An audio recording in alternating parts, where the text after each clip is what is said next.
New at 5, Governor Bill Lee says we won't see another execution in Tennessee for the rest of the year. He ordered that pause just days after abruptly stopping the execution of inmate Oscar Smith. That convicted killer was set to die 2 weeks ago.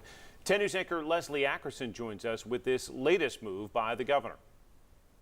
Now, John, that execution would have been the first since the start of the pandemic back in 2020. But just hours before the execution, Governor Lee granted Smith a temporary reprieve, stating that there was an oversight in preparations for the lethal injection. And this morning, the governor extended that pause for all executions that are scheduled this year. He said in a release, quote, "I review each death penalty case and believe it is an appropriate punishment for heinous crimes. However, the death penalty is an extremely serious matter, and I expect the Tennessee Department of Correction to leave no question that procedures are correctly followed."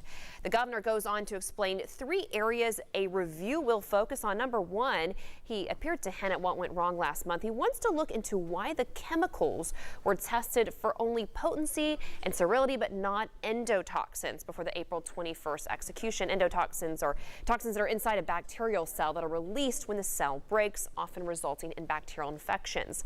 Number 2, whether the lethal injection process manual needs to be updated for more clarity. That manual was last updated in 2018. And thirdly, he wants the review to look at TDOC staffing considerations. Now, Oscar Smith was the first of 5 executions originally planned this year from all across the state.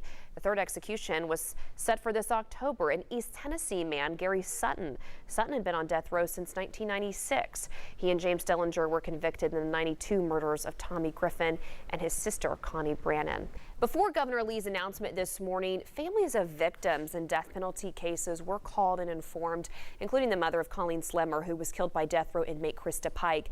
Pike is the only woman out of 47 people currently on death row in Tennessee. Now, as of right now, this execution pause will only affect the 5 men who were scheduled to be executed this year. The Tennessee Supreme Court will determine rescheduled dates for those executions and will continue to follow that. I'll send it back to you, John. Robin. Thank you, Leslie. While Governor Lee's investigation is focusing on methods of lethal injection, death row inmates may choose to be executed by electric chair. Since 2019, 3 of 4 executions have been carried out by electric chair.